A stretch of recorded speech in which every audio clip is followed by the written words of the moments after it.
YouTube? My name is Sharice. Welcome to Reese TV. Glad that you're here. This is my Legends of Tomorrow Season 1, Episode 11, Magnificent 8 review. It's roughly based off of a movie called The Magnificent 7, which a group of 7 people teach a town how to stand up against bandits who are raiding their city. Now, while you probably haven't seen the movie, you most likely have heard the score or the music from the movie.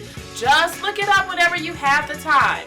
Of course, I'll be reviewing this episode with my usual OMG moments. Just be careful of spoilers if you have not seen this episode. OMG moment number 6. Jonas Hex asks for Rip. Now, did anybody else get a discount Manu Benet from this actor? I just feel like if Manu Benet was not already Deathstroke, he probably would have been the actor for Jonas Hex. Now, seeing that Rip came to this era to hide out, I suspected that this wasn't the first time that Rip has been here. So I figured that he must have hid here before. Turns out that the Time Masters actually sent Rip to this era, and he experienced a time drift very similar to Ray's, where he did not want to leave the era. Unfortunately, after he left, the town that he was protecting, called Calvert, was overrun by the same bandits that he defended it from. Now, while this exposition was very good in telling a backstory, I had a problem with them actually bringing Ray into this explanation, seeing that it was never established that Ray had time drift. In fact, they more so painted him as a person who lost hope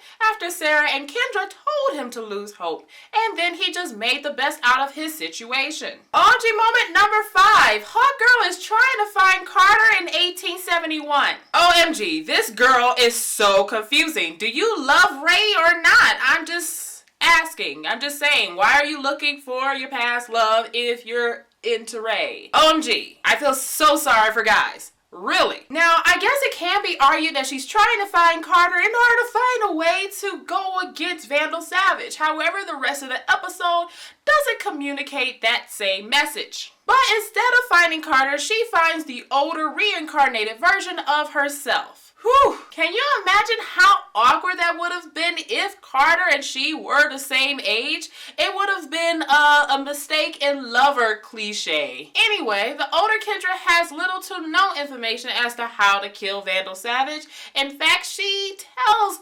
younger Kendra to just embrace her destiny. Their destiny being that she and Carter are reincarnated. Savage finds them and kills them. She also warns her that she will never be able to love another person, saying that it all ends in heartbreak and tragedy if it's not Carter. Excuse me, I count dying at the hands of my enemy as a tragedy. Thank you very much. But with this exposition, I feel like the writers finally gave us the rules as to the reincarnation of Kendra and Carter. From what older Kendra said, it seems like both Kendra and Carter have to die at the hands of Vandal Savage in order to reincarnate. Now, this should be good news to Kendra as she continues her relationship with Ray. But it isn't. And Ray knows. Oh yeah.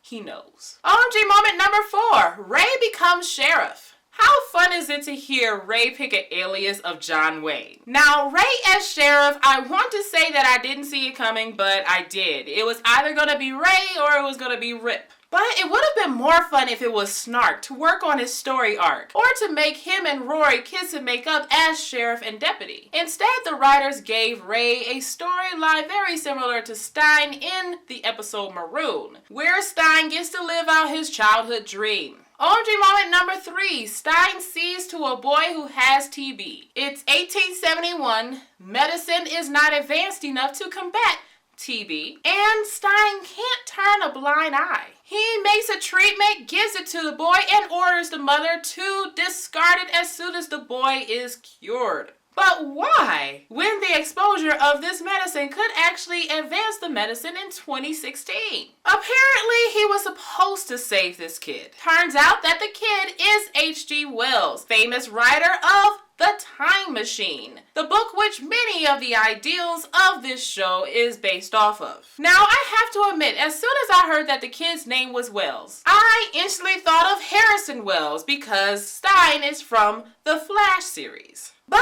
it's not the route that the writers take. In fact, they choose to Bill Gates H.G. Wells by shoehorning him into this series when he was born and raised in England, nowhere near where Salvation is based. Now, you know what would be fun? If they actually tied H.G. Wells with Harrison Wells. I mean, H.G. Wells has appeared in the DC Comics before. How awesome would it be if H.G. Wells was actually the ancestor of Harrison Wells? They could still totally do this in The Flash with Earth 2 Wells. OMG moment number 2, the Stillwater Gang. Basically, Negan and the survivors of 1871. They take what they want in exchange that nobody gets hurt. However, unlike Rick and his crew, the Legends actually do some research as to where to find the Stillwater Gang.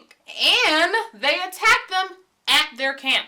Unfortunately, Jax is captured, and the only way to get him back is in a good old-fashioned shootout. To which Rip volunteers, out of guilt of what happened to Calvert, or just the allure of heroism. Anyway, he wins and there's a ready-made casket for Stillwater. I guess caskets weren't that hard to build in 3 hours. Or the death rate was so high that they always had a casket ready. Anyway, the Stillwater Gang returns Jax, and as soon as they retreat, the hunters appear. And here comes the action. Legends of Tomorrow's favorite part. I mean, it just can't be an LOT episode without a brawl at the end. At least we didn't have to hear anything about Sarah's bloodlust or Kendra's life as a barista. But did you see how Ray used the Atom suit? While the hunter was distracted fighting Sarah, Ray went straight into this guy like a bullet, and they show blood splattering out of the exit wound. That was Darkman. Way to push that TV 14 rating. And OMG moment number 1, the Pilgrim.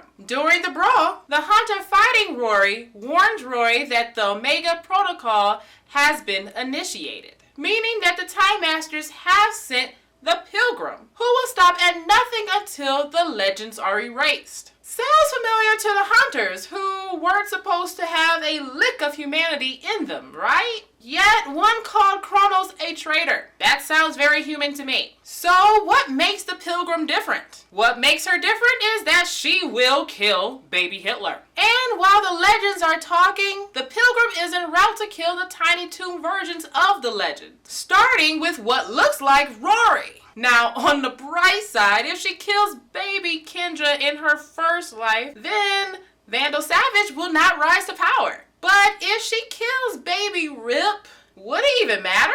Like, literally, the legends wouldn't form without Rip.